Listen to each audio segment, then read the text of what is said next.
Okay. This is the closing pitch. I'm going to have to find Uncle Danny sometime because me and him would have a good time. Oh, my goodness. I'd be Uncle Danny's right-hand man. Uncle Danny and Uncle Dave. Oh, boy. D&D. Who is Uncle Danny? He's just a fan on Twitter. He's literally Big MIZ sports fan. like super fan. Like way bigger than Dave? That's not willing to be afraid on Twitter. Dave, our big uncle, puts it out there. Good, bad, or ugly. I mean, he's out there. He's out there. And I'm all for it. I love it. I live on that stuff. As you know, I'm a crazy fan.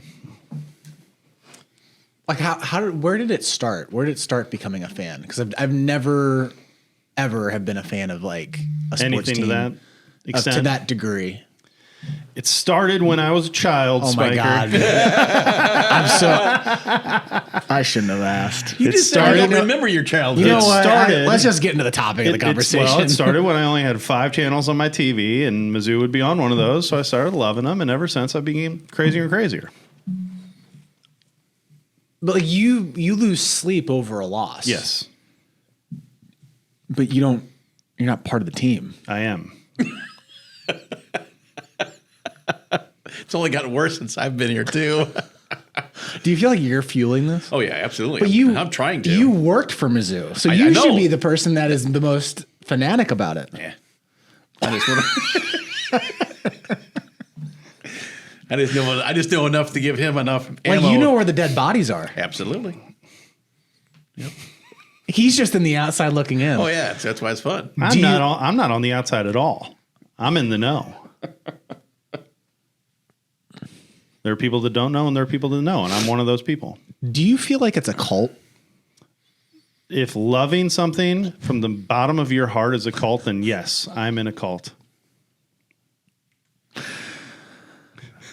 College recruiting. What in the wide world of sports is going It's on all right for the now? fans. What is happening with college recruiting right now? Because it is extremely fast, and it's hard to keep up. It's very hard to keep up. It's very difficult just because of the landscape, how it's changing.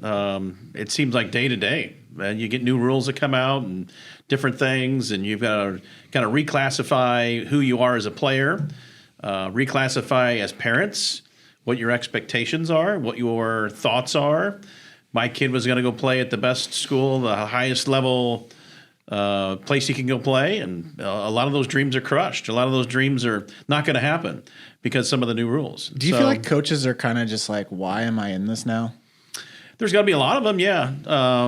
Obviously a lot of them are in it to help players, help kids get better at life, at sports, at everything.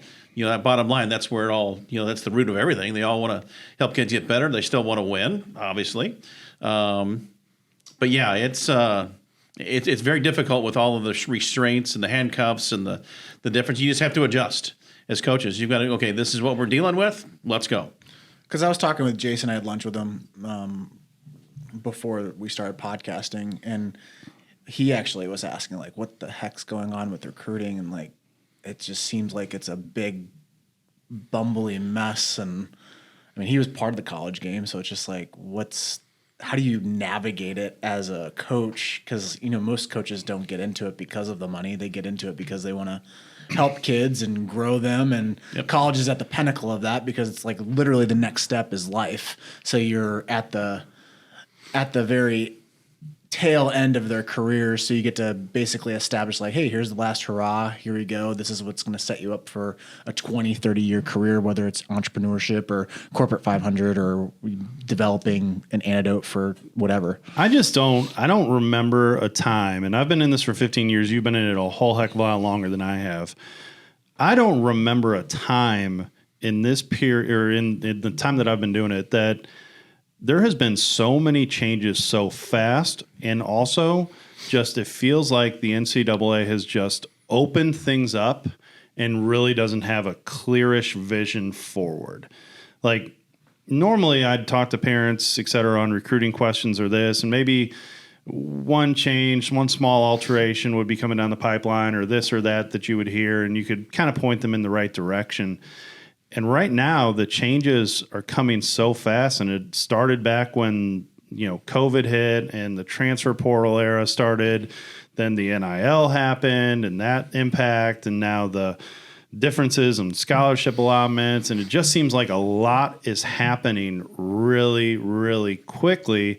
And to me, it's the hardest thing in the world to give a parent or a player advice, because what I might say today might not be valid literally 2 months later. It feels like they just kick. I don't know the inner workings of the NCAA. I don't know the president. Have never been in the actual headquarters itself. I'm the only person that we actually know that was part of the NCAA for a small portion of like an internship / like athlete representative was Tommy, and he didn't really give much insight on how the NCAA worked. But you'd have to think that this was coming down the road. Like, does it feel like they were just kicking the can, and then all of a sudden they're like, the can just got so big that they couldn't kick it anymore? It all reverts back to the dollars, literally. I mean, the amateurism part of all of this is going away. You've got high school athletes, especially in the state of Missouri, that can make money on their name, image, and likeness once they sign with a school in November. As a senior in high school. Yep. So it's all revolving around the almighty dollar, which is it is what it is.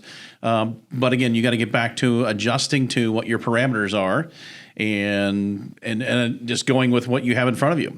The new roster limits for baseball, 34 with the Division Ones. All those guys right now. This is October 20 whatever. You see on Twitter. We've talked to different guys. We have a guy in our organization no longer has a scholarship at a Division I school. He has to adjust because they're downsizing and not allowing the bigger schools to over-recruit. They're not allowing those guys to get those 45, 50 guys in the fall. They're making them get to 34 as the school year starts, and they're making them get their guys right now. So which is going to obviously affect the trickle down. But not every school is going to have 34. Not everybody. No, absolutely not. I don't think anybody. I would be shocked if there's a school that has 34. Even the LSUs and the Arkansas, everybody that's perceived to have all the money and resources in the world. So, like, what's the expectations that you should have going into the recruiting? Like, like people are like, oh, I'm going to get paid. You got to be an exceptional player to get paid. You got to be a top guy coming out of high school. You got to be a draftable guy. You got to have all the measurables, all the intangibles. Those are the no-brainer guys. Yes, those guys are going to get some NIL dollars. They're going to get some money. Everybody else is going to get a little slice of it. They're not going to make. It's not football, basketball as far as the baseball world, and you're not going to make a ton of money. Some places you'll have a sum, but there's not overall. They're just not going to happen. Everybody sees unlimited scholarships, but it's just there's going to be guys that are going to be 15 to 20 in the bigger programs. They're going to be up from 11.7, which is great. It helps a ton, but it's still not going to be all that 34. Not every kid on the roster is going to be on a full ride. Now they might have enough money to make it look like a full ride because they're getting money from car dealer Bob down the street and this, that, and the other, and T-shirt sales and this, that, NIL stuff. Mm-hmm. But they're not going to be on a full ride. Explain that real quick, because I think a lot of people don't necessarily understand the inner workings of the universities itself, and explain why. So let's say that the rule comes out, which I think they're meant to pass a ruling on that in April of 2025, right? So let's say the NCAA passes that rule that NCAA institutions can opt into a 34 max scholarship type of system. Explain why or why not a university, based on whatever decisions that is, would either opt into it or would not. Again, it gets back to the almighty dollar. It's colleges, universities, they're businesses, just like McDonald's or Wendy's or Target or Walmart. They're a business. They have to have folks on campus. They need folks in the dorms. They have a bottom line. They have a bottom dollar that they pay their professors. All of that gets back to money. So colleges and athletic departments, a lot of them are self-funded with donors, and there's a lot of big programs that are they don't get any money from the campus at all. So the athletic department operates separately from the university, so it's technically like business A and business B. Business B, exactly. So the athletic department has to pay for those scholarships somehow, some way.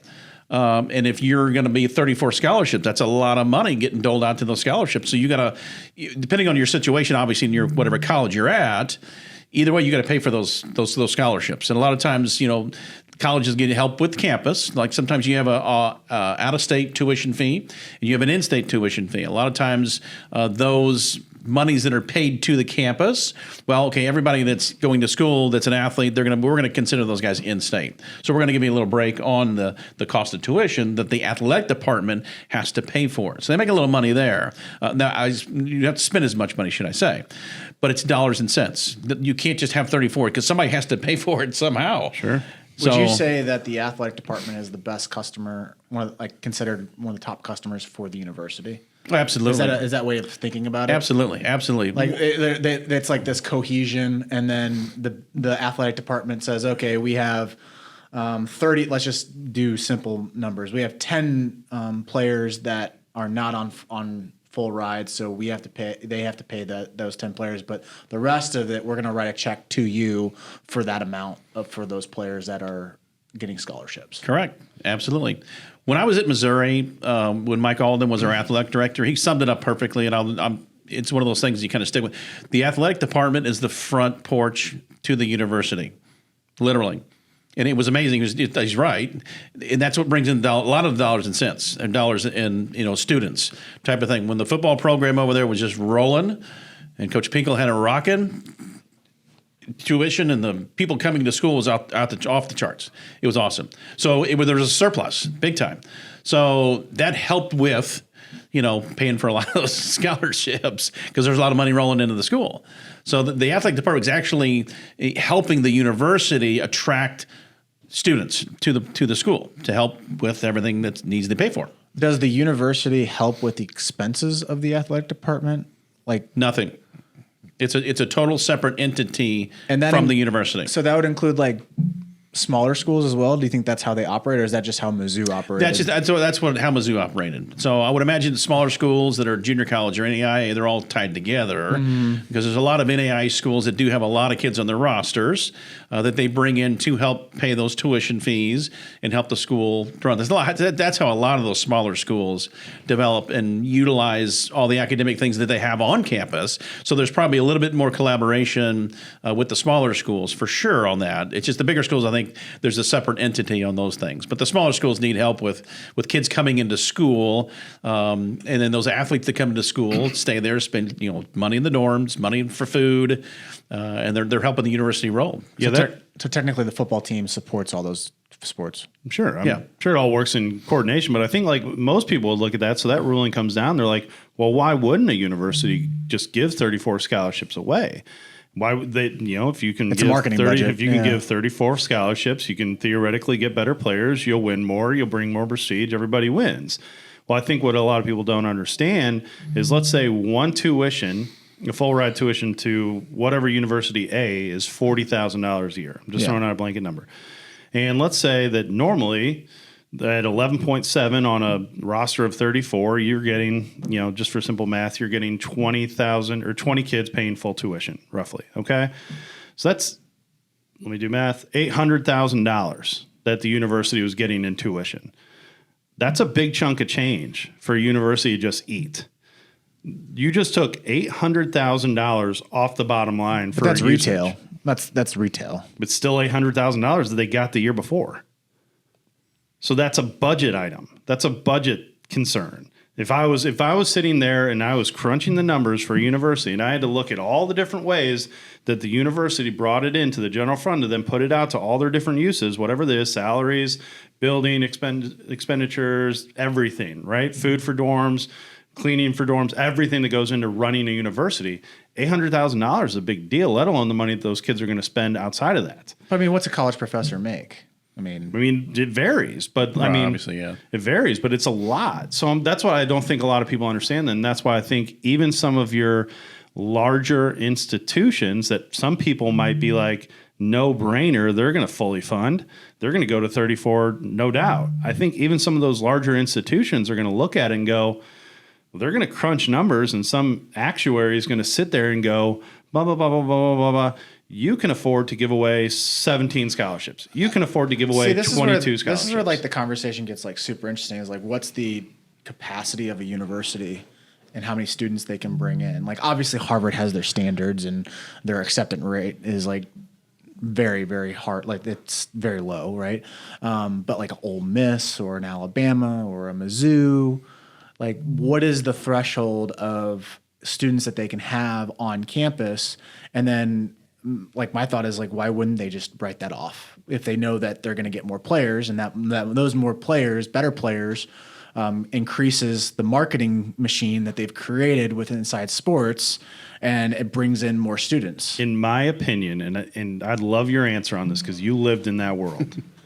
In my opinion, I think you have dreamers that can try to sell that dream that, hey, if we do this and we go win a national championship in whatever sport it is, that's going to bring more visibility to the school. That's going to get more kids here. Everyone's going to win. That's why you should give me what I want. Yeah. And then you have the people who sit on the budget line and the realists and say, I don't deal in risk. There is risk managers in the world. And those people will say, absolutely not. You have to show me that this is going to happen, that this is going to bring XYZ in more for the university. And then at that point, I will think about giving you extra in what you want. I guess what drives student enrollment? The interest of being at the school. It's different in every place, obviously. But I mean, obviously Harvard, it's Harvard's education. brand. Yeah, it's Yep. education. But if I'm going to an SEC school, You're going for the experience. You're going for the education. I'm going to party. And I'm going to have fun. Yeah. And I want to go to the basketball games. I want to go to the football games. I want that big school experience where I'm going to win the football game and I'm going to run down and I'm going to tear the goalpost down and I'm going to take them down to Harpo's or throw them in the river or whatever they do.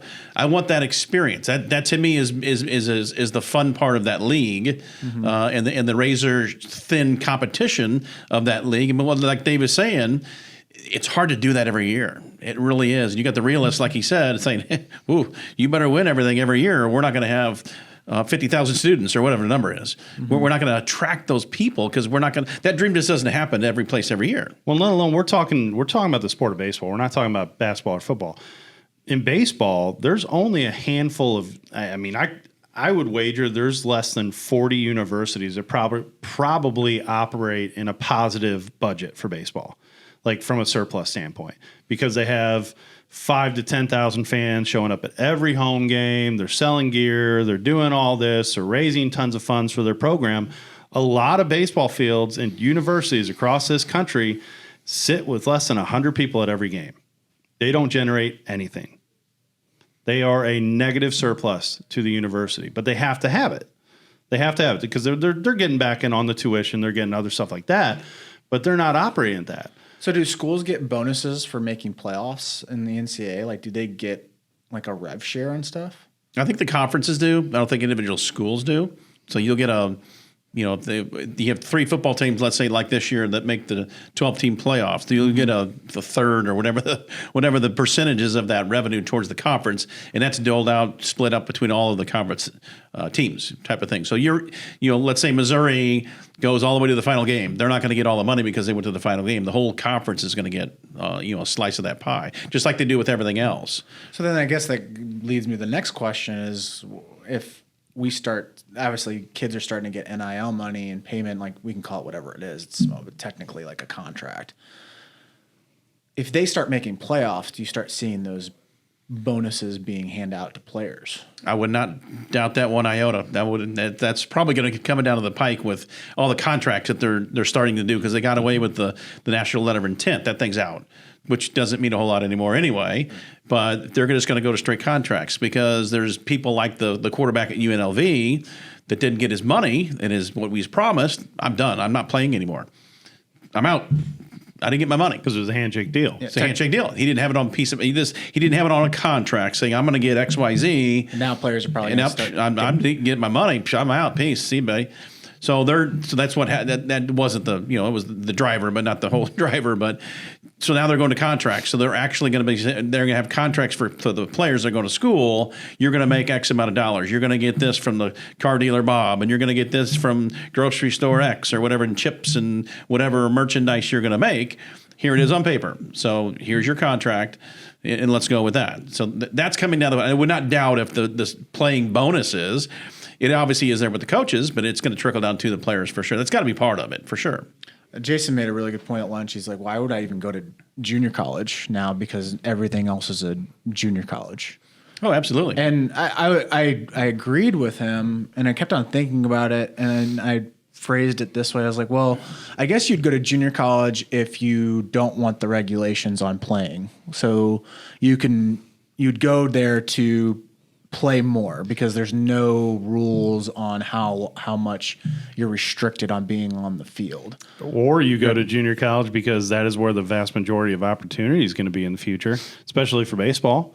With the trickle-down effect of the limited of scholarships, now those guys that were fringe or on D1 rosters have to trickle down to mid-majors. That trickles down off their roster to D2 and beyond. The opportunity to go to a 4-year institution out of high school has gotten a lot smaller. I'm not saying it doesn't exist. It certainly does.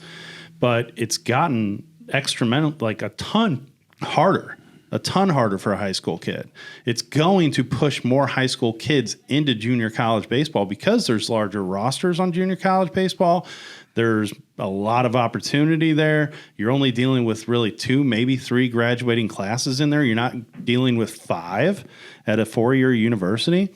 Do you feel like junior college, like you're the days of seeing a junior college guy go to a big D1 are starting to become limited? No. I see that gaining a lot of strength and a lot of backing. But my thought would be well, I can just go to Truman or I can go to a mid-major, and then that's how I'm going to get to. Because the mid-majors are going to play the big D1s, and the big D1s are literally scouting every single player. Like, I would rather have that kid than the junior college kid because that kid is proven. But what I would say to this is that still, no matter what, going to a 4-year out of high school, you're an 18, 19-year-old kid. Even if your talent level's really, really, really high, you're still competing against 22, 23-year-olds with X amount of experience in college baseball. Oh, I get the argument and for so, why you do that, yeah. So how can you attract someone if you're playing on the bench? And so what that's going to do, if it was me, if I was a high school athlete A and I was super educated on this topic, I would be looking for the opportunities at whatever level that is to get on the field right away, because that's the only way you're going to catch the attention. That's the only way you're going to catch the attention of whatever level it is out there that you fit at. Well, I'm not arguing that. I'm saying so you have to play. You have to be on the field. If you're not playing, you're a nobody, basically. Oh, so if you ask a lot of college coaches, because I've asked this question over the past year and a half to 2 years, whenever I talk to college coaches, I'm like, has the portal and has everything else affected the way you recruit high school athletes?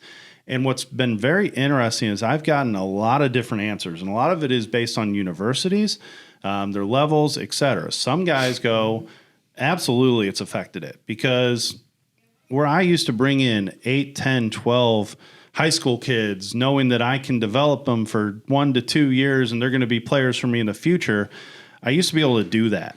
And now, 1, if they don't play right away, they transfer. 2, if they play really well and I'm at a lower level university, they transfer up on me. They go to a different school, so they leave me then. B, or C, if I look in the portal and I have a need at shortstop and I find a guy who's got 300 at-bats, I'm taking that guy in college baseball over the high school kid who's not proven. So now the high school kids are getting less and less opportunities. Mm-hmm. Some guys have stuck to their guns and they just love the development aspect. But I think you're a unicorn anymore if you go to a university, a 4-year, and you stay there all 4 years. You're a unicorn in today's game. That's scary of like big D1s playing mid-majors. Do you think like that's going to go out the window now because they don't want to? They don't want their players to get poached? That's part of it.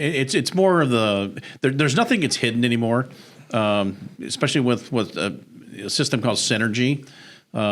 Every single game is on with this thing called Synergy, which is a video system that archives every college baseball game in the country. And it's trickled down to junior colleges and anything. So you can get on there as a college baseball coach and watch any college baseball game you want. I can go find and watch a kid. Okay, let's say Jim jumps in the portal. I go look and I can watch the entire season of how that kid plays, and I can make an evaluation without even knowing being at a game. So there's nothing hidden there. So I don't think the games are going to switch or not play each other. One, it's just very difficult to put together a schedule, especially in the Midwest region with weather. You got to play your mid majors. You got to play the guys. So that part's not going to go away. And the thing Dave was talking about, those guys are with the portal and the way they affect high school recruiting. It gets back to also too, these guys this is their job. This is their living. How do you keep your living? How do you keep your job as a coach? Well, you win baseball games. And how do you win baseball games most of the time? One, you're talented, but more importantly, you're experienced and you're old. How do you stay experienced in the old? Well, you get in the portal and you regenerate with junior college guys or transfer up guys. So now all of a sudden you're old every single year. So that's where that part comes into play, and that's where that part comes into play with the high school guy that we deal with. I could probably play at Division I.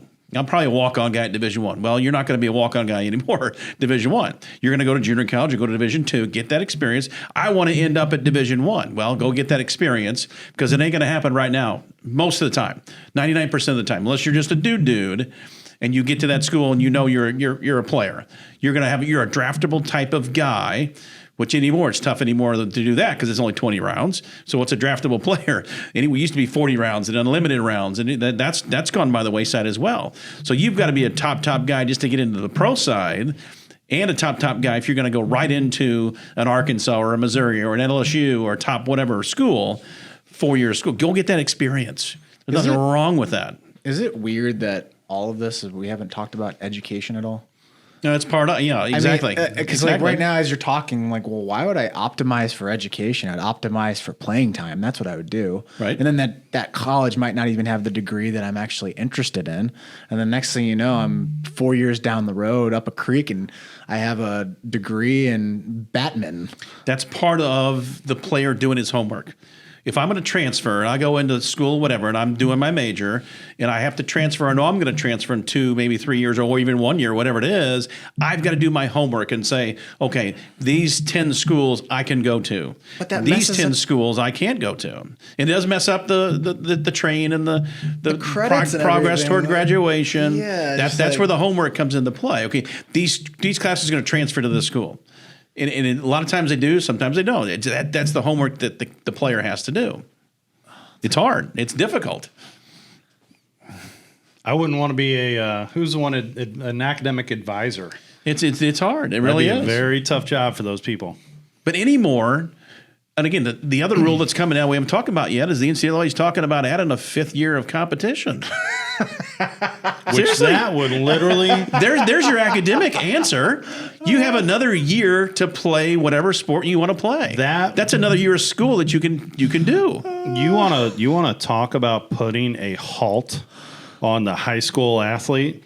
That would be really tough for them. A halt on the high school athlete, halt on life. They're going to be like 29 when they come out of college? Well, they already were after the COVID freshman or free year and all the other stuff. They already were.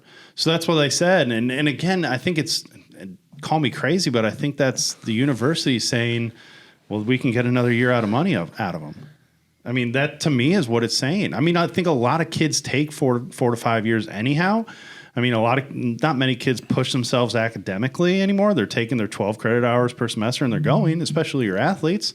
So maybe you work on that 5-year And calendar. why wouldn't you stay in school if you're getting NIL money? Correct. I'm not going to be a professional player. Most of them obviously aren't going to be a professional player.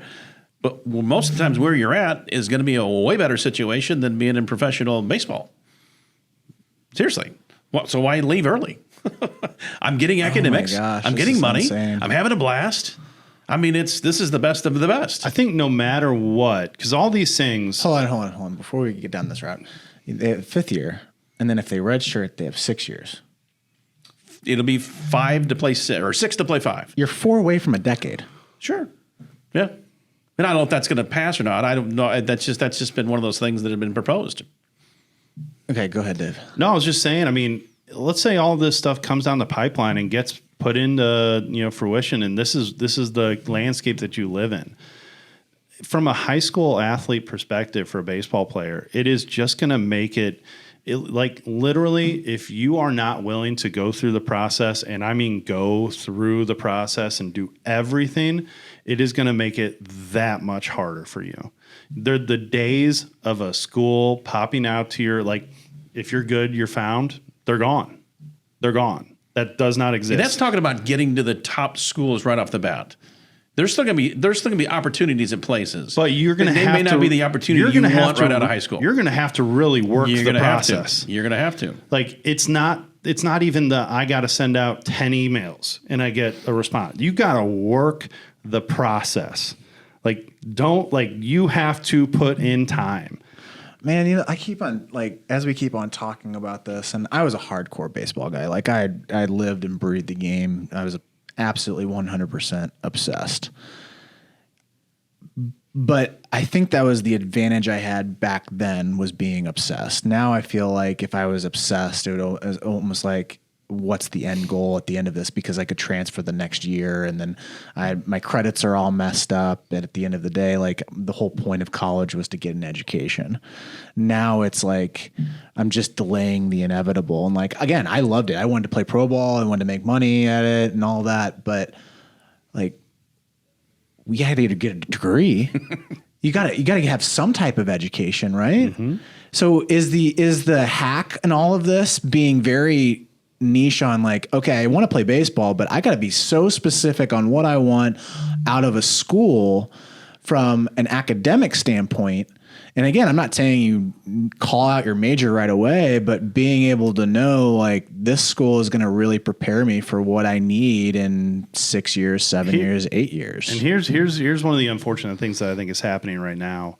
I think the atrophy of having to feel like you're always looking for your next spot is wearing on players. I mean, there were 5,500 kids in the transfer portal last year. There weren't 5,500 kids who found homes. There were probably half of those kids, if not a third of those kids, who literally said, no, I got my degree at this school that I'm working towards. I'm really tired of playing this rat race again. I'll throw my hat in the portal because I know I can't play here, but if it doesn't work out, I'm going to stay. I think a lot of that's going on because kids don't want to be at school number 4 in their 4th year of college baseball. They just don't want to do it. I wouldn't. That's a really tough route. Just always in that race of, like, constantly having to, well, I'm back in, I'm looking for my new home again. So who's going to love me now? I just think that's a tough thing. And again, it's like, it's that attrition factor of, at some point you're going to find a place you really love. Maybe it doesn't work out baseball wise because that's going to get more cutthroat. That's going to get super cutthroat. I think that, unfortunately, whether this is right or wrong, I think baseball players are being looked at as assets more than human beings. It's pro ball. I think that's... So the amateurism is moving away. Like, it's great that guys are getting paid, but I'm also thinking, like, that's what pro ball was for. Yeah. I'm all for, like, the full scholarships. I think a player who has helped the university grow its brand and put their bodies on the line, because, I mean, some players have career-ending injuries and it actually affects them later on down in life, that their school should be fully paid for. I always thought about that when I played. I was like, it's crazy that I was fortunate enough to come out of school without any debt, but there were some of my guys that on my team that came out of like $20,000, $30,000 worth of debt, and that's just not great. That's not okay, right? But when we start talking about these crazy numbers of 10K extra, 100K extra, like, get on you. That's awesome. But it's starting to trickle down into those lower levels where then now guys are transferring to get to that spot. Chase to that almighty dollar. They're chasing the dollar, and they're not worried about, well, what happens if I get a degree in computer science, or I get my law degree, or I become a doctor? Like, you're going to make that money tenfold over the lifespan of your professional career. I don't know, just like my mind has completely switched in the last 2 to 3 years because of where the NIL money has gone. Because I personally think that they were not prepared for this moment. No, for sure not. They were forced into it. Yeah, and it would have made more sense if they did like a blanketed, hey, here's here's a basic income across the board to all the athletes, whether that's a full ride or we add $10,000 extra on it and we put in a retirement fund for you and you can't access that fund until the age of 30. Like that would have been a very smart move. But now it's just like the wild, wild west. There's no rules. There's literally no regulations. Think about the demographics in a locker room with an 18 to 21-year-old guy. It'd be miserable. And you know, you're the guy 3 lockers down is making $100,000. And you're making free burgers at Joe's Crab Shack. I don't know about you. I mean, I was ruthless when I was work? younger. I was ruthless. Like I've been so ruthless. As like not immature, but the young person that's going through life and trying to adjust to that. How does that work? I mean, that just breeds like ugliness in your clubhouse. Well, it's not pro ball. Like pro ball, you have that 34-year-old vet that has made a bunch of money. He actually goes down and helps that rookie out. Sure. In a certain degree, you see minor leaguers help guys out when they go down to the minor, or major leaguers when they go down to the minor leagues. You think a 21-year-old is going to help an 18-year-old? Like, you see stories of those dudes helping, yeah, but for the most part, you're going, wait a minute. Why is that guy getting way more than me? We're on the same team. There's jealousy. There's crazy levels of competition. And I think that affects the play on the field a lot now these days, just because of that fact. How do you preach? How do you preach as a coach at the college level? We are a team. We are a culture. We are a this. They try to do that in pro ball, and it goes. Yep. When everybody literally, I mean, is out. That's like that. The football side of it is crazy. I mean, I think that's incredible if they can actually achieve that nowadays, because I mean, you got guys making $1 million in football, and they're driving, Range Rovers into the parking lot as 19-year-olds, and their buddies aren't doing that. And then what if that guy has a bad game and you're a millionaire and you're supposed to take us to the national championship? Or same thing in baseball in some of these schools. How does that not breed jealousy? How does that not breed the hatred for one of your teammates when this dude's out here making $250 in baseball and he's gone in an 0 for 30 streak and I'm not getting any time? Do you think it becomes like a front office? Like it evolves where the coach kind of eliminates himself from that? He's a CEO. Well, no, that's what. Yeah, right now he's a CEO. He's more than the CEO. He's like the agent too. He's doing everything, right? Like he's at the ground roots. He's more like a startup business. That's what he is. But do you think it's going to get to a point where the head coach is like, screw this. I just want to worry about coaching the team to the best of my ability. Can we hire somebody to do all the? I think there's a lot of schools that like have a that general person manager. in place. Yeah, and it's going to have to come higher from higher. The entities that open the door for this is going to have to put some arms around it, and like you said, say, okay, you guys get $10 to spread out your whole team. You guys get X amount of dollars, and everybody gets a slice of the pie. How else are you going to do it without, and I get the quarterback's more important. The starting pitcher is the most important player on the field, the best shortstop. I get it, but you're part of a team. And that's where that part comes in as a college coach. And you get back to the amateur side of it. We're here to win a championship. We're not here to see how many dollars we can make. We're here to get to the playoffs and win the thing and have some success. That's what you're after. You're trying to get these players to win a championship, not see how many dollars they can chase, which is the weirdest thing ever. But that's how it is these days. Do you start seeing Division IIIs and Division IIs starting to eliminate their baseball programs because of all this? Because of what's happening, or do you think it? Actually, I don't know if it changes. Accelerates. I don't know if it changes too much on that level, because the money side of it doesn't play as big of a role in those universities. It's not all generated by money. It's more so having the students and the student population, tuitions, and all the culture and the student activities. I think that's much more of a role at the lower levels, and I don't see money ever trickling down from that standpoint, like the NIL money and everything else, especially baseball. I don't see it working down to those lower, at least not in the horizon. So I don't see the game, other than the influx of better talent into those lower levels, because they're going to get pushed down from the top.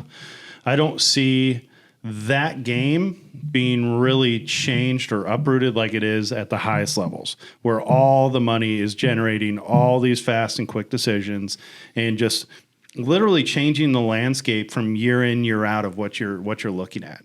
Like, you asked a question earlier. It's like, do you think like at the Division I baseball level, if it's going to affect the mid majors playing the D1s? It's not going to affect them playing the D1s. It's going to affect them competing against the D1s. Those mid major guys who keep getting poached each and every year with their dudes because they don't have the money to go that LSU does or that Florida does or anybody else, and they go to mid major A and say, "Hey, I'd like your Friday night guy. I'm going to give him 150K," and you can't fight it. You're losing your best players year in, year out. Yeah, you're reproducing them with junior college guys, but they're not the same dudes. So now that mid-major team that used to make a run every year, I think that's going to be really hard in 2 or 3 years in college baseball landscape to go make a regional like that. I just think that there's going to be haves and have-nots because the money caters towards the haves. The haves make all the decisions. Do you think like there could be like an SMU situation where there's like a Cinderella out of nowhere because they just have the funds from like oil money? Absolutely, because you can put together a roster real fast. But the trick in that is obviously to get that roster to play together and to play as a team. I think there's a lot of teams, baseball, football, basketball, all those sports, you look at that players are bought and it works awesome. But there's also a lot of times, like not just right off the top of my head, the Texas A&M situation a couple of years ago. Jimbo Fisher bought, according to the player, the powers that be, the best bought roster his in football. Best recruited, and they didn't play worth nothing. They didn't win anything. So, but I mean, LSU's baseball team and that won the national championship. That was, and then you get that culture, and you get those teams in there, and those guys, and you get the right person leading. Yes, it can happen, but it's very, very difficult because that guy is not satisfied, but he's comfortable with making $150,000 every year to go out there and do his thing. We win, we win. We lose. I got money. It's really difficult to do. It's hard to get that guy to really finish, go through to the finish line and get you to the promised land of a title. It really is. It's got to be hard these days. Do you think players will get contracted, where they get contracted for 3 years, 4 years? Yeah. Oh yeah. That's coming. You think that's coming? Oh yeah. They've already said that's coming because like I said, they got rid of the national letter of intent and they're going to these contracts or whatever it is. It spells out, here's what you get. I wonder how much of a negotiation process that's going to become versus is the university going to have standard contracts that you either have to opt into or opt out? Like, I wonder if that's going to become a situation where I'm player from high school. I'm the best. I'm the biggest dude around, and I hire Big Jim's law firm to write me up a nice little contract, and I want 4 years. I want guaranteed money of this, and I want a Mercedes in my contract, whatever it is. Okay, I'm going to present that to you, school. You want that or not? Or does the school say that's not how that works, son? Like the NCAA, or I wonder if the NCAA will step in on that and say, the schools get to write the contracts, not the lawyers, or vice versa. I'm very curious on how that works because you're getting into, is it going to the middle ground of professionalism, or is it going all the way to professionalism? You'd hope the universities would want those players to earn that money first. Whatever pot that they have, show me. Show me you're going to be the guy. Well, and you're going to make $5 this year, and if you do your thing, you'll make 20 next year. Then you'll make 100 the following year. Well, the reason I ask, and hold on one second. The reason I ask is because currently the NLI was a 1-year contract. Mm-hmm. That was never a 4-year contract, right? You could have a 4-year contract. They put that in. It was very limited that went out. The coaches doled out, but you could have a 4-year. The vast majority were on a 1-to-1. Yeah, because if that guy wasn't it, you want him to transfer. Right. So that's how it's built right now. Most things were built on a 1-year agreement between the university and the player. And if you if you were a bonehead off the field, they could get rid of you. If you sucked on the field, they could get rid of you. If you were really good, they'd ask you back and maybe up your offer for next year. It was renegotiated. That's how it worked from the scholarship allotment side. So now you're entering the money side or whatever it is. Does that change? Does that affect the MLB draft at all from a money standpoint? What do you mean? So I'm just kind of playing this out. Like Tommy White, I don't know, he's the first guy that I thought of because he transferred from NC State to LSU, and he had a monster year, and obviously he got paid. He was wearing chains in interviews. Like, the dude got paid. He hit bombs. Yeah, he hit bombs, right? Tanks, sorry. So, what was the negotiation aspect of it when it's his junior year, and someone drafts him and they say, all right, we're going to offer you $500,000. Well, I'm getting paid $750 at LSU. Well, yeah, that goes into consideration. Of course it does. That goes into that conversation with the pro team, and the pro team has to know that. But then I guess the pro team's like, okay, well, you have one more year, so you're going to have no leverage after senior year. And then they have all the rights in the world to say that. And they use that leverage in those negotiation tactics. I'm sure that happens year in, year out with those guys. Because they can, like it happens with the high school guys right now that are draft guys that are committed to whatever school it is. And they know that next year they're committed to get, well, right now is a handshake deal, but in the future it's going to be a contract deal. Well, I was going to go to the University of Tennessee and I'm getting $250,000 next year. So if you want to draft me out of high school, that's my minimum. And probably I want $400K or I want more based on I'm going to lose half of it in taxes or whatever it is, or I want this or that. So it's going to up everything, which is going to make it even harder for a high school kid to get drafted. There's a lot of agents that are smiling right now Because they're going to make all the money. because they're Agents and lawyers helping all are going these to get kids. paid. So at the end of the day, you want to get your degree as a lawyer. At the end of the day, lawyers always win. It's not the athletes, it's the lawyers that win. That's unreal. Yeah, there's just so many elements that are changing. That's what I'm saying. Like at the start of this conversation, it is going to be it. And right now, what we're talking about with these fantasy things that are turning into truths, we're talking about the 101%. But like, What do you tell the kid that's, I don't know, like, let's just put it in perspective. Like, so Jupiter just happened last week. So that's the top 1% of players, right? I mean, there's a whole vast group of players that are good that did not go to Jupiter, did not get asked by a team to go down there. I mean, what happens to those kids in the next 10 years? Well, that's like, what's your recommendation? I mean, I feel like my recommendation would be like, you got to be really smart on like where you want to go to school. School. That's what I'm saying. Like, yeah, we're talking about the 1 of 1%, but those 1 of 1% have a very big impact on the rest of the landscape of the game because everything works down off of that. The trickle down effect is real in college baseball. And so the opportunities shift because the 1 of 1% shifts it. And so you have to my best advice to those types of kids or those types of families is like try to get around people that can literally give you all the facts, all the education, honesty, facts, honesty, because someone filling you up with a pipe dream nowadays is it did you a disservice before, but it completely will utterly fail you now.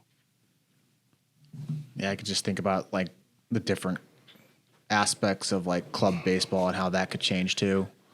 And I think honestly, what it's going to do, like, you know, and this might not be the best thing to say, but it's going to weed out a lot of players who thought like the dream of playing college baseball was cool, but maybe it's not for them. But I'm going to go try it because you're going to really have to want it.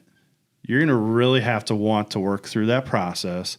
You're going to have to be willing, for the most part, to maybe not go to the most glamorous school to start. You're going to have to be willing to work the ranks in the system and work your tail off to get an opportunity on that field, no matter what level that is.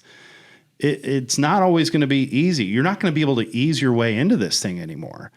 It's not going to work that way.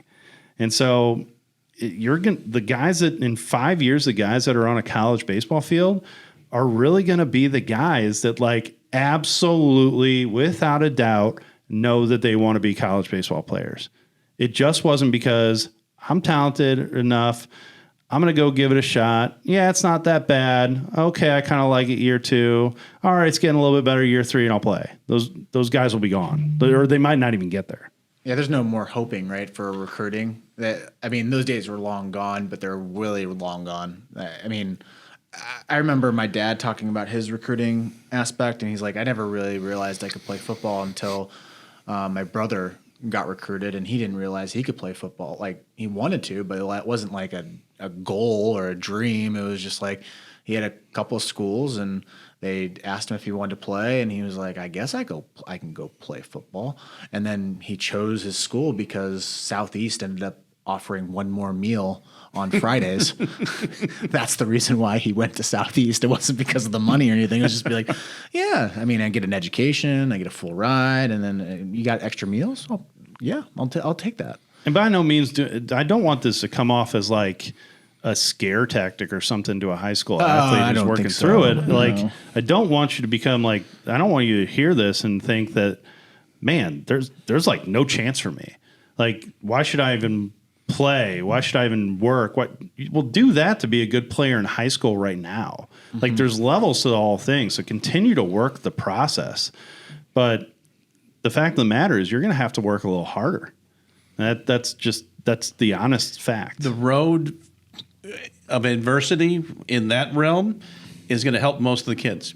It really is. It's going to make them tougher. It's going to make them better in the classroom. It's going to make them better people. They're going to have to, like you said, they're going to have to want it. But that road of adversity is going to, do you really want to play at that big level you wanted to out of high school? You're going to have to go a little left and right to get there. But like anything else, adversity brings out the best of people. And if you really want it and you really want to do it, you'll end up getting there. It's just going to be way tougher these days to do it. It's just hard. It really is. Man. I thought about this, but after this conversation, it's kind of like, holy cow. It's real. It really is. It's not any more than you have okay, yeah, we'll give you a chance. Come on. That doesn't happen anymore. It just doesn't. It ain't going to happen. But it's no different than real life. It's like the bigger opportunities out there, the harder road it is to get there. You want to be a dude who's a CEO of a company? Well, you just don't get that. You got to you got to be the coffee boy to start, man. You got to work the mailroom. You got to do all this stuff. You got to work your way up the levels. So what's your recommendation? I guess go junior college and then work yourself up? No, because that's not applicable to every kid. My recommendation is, number one, first and foremost, be educated on it.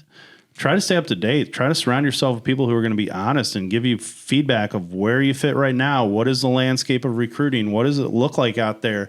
People who are in the know, who are trying to stay up to date with this crazy, ever-changing process that is college recruiting. Okay? Try to ask questions. Don't just wait. Don't try to be in the dark on this, because being in the dark is a bad place to be right now, because it really limits everything for you. So try to start there and work your tail off, and wherever you end up, it's still a great opportunity. Okay? It doesn't matter what the name on the front of your uniform says. It's an opportunity, and go run with that opportunity. And truly, it's going to bring out do you want this? Do you love it? Do you love it enough? Because we've said this to the kids forever. College baseball was a full-time job from a time standpoint. So you're going to have to love what you're doing, because you're giving up a lot of time of your life to do it. But now you're going to have to love it even more. So find that love and joy, and really be sure that this is something you want to tackle. The other side of it, too, is, okay, we have this road of adversity. We end up at Division 2, 3, 4, whatever level that you're at. Man, this is the best thing ever. I don't want to go to that. Awesome. I don't want to go to this place. I don't want to go to that place. I want to stay right here. Sure. And all of a sudden you find that education and you find that niche that fits you. And I wasn't looking for this out of high school, but this is cool. Because you didn't know it existed. I love this. Because you didn't know it existed. Because you saw the stars in the sky. And this is the best thing ever. I'm going to stay here for my 4 years, get my degree, find my wife, and here we go with life. It happens. I mean, how many kids actually know how many, if they could name the universities in their area? Do you think that they could do that? Do you think they could name 3 or 4 of them? I bet a lot more than they can do that than what do you think? Colleges? Sure. Yeah. Because they get to play at them now. They play at them. They see the advertising, that's true. The tournaments, the events. Yeah. Oh, yeah. I think a lot more than what you think. Now, have they done a deep dive in those places? Yeah. No.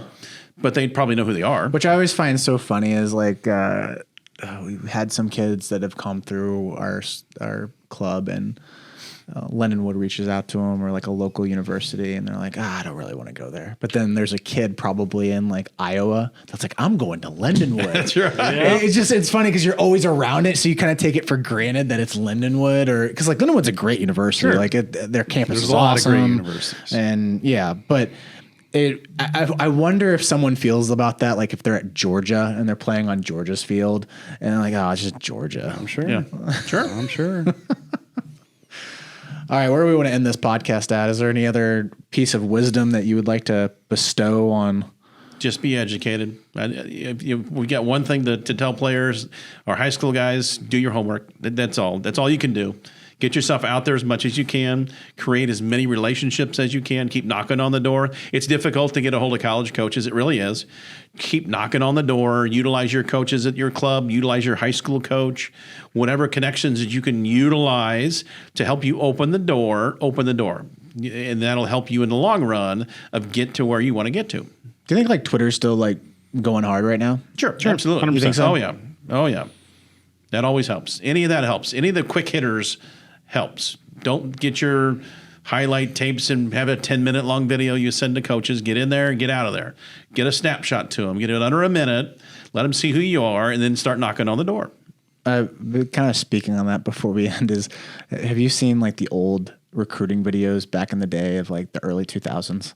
Oh yeah, Where it's I lived them. Where it's a kid where it's like, "Hi, my name is Tommy Oh, da da da yeah. da, Yep. and I'm a sophomore." Thank you for watching my tape.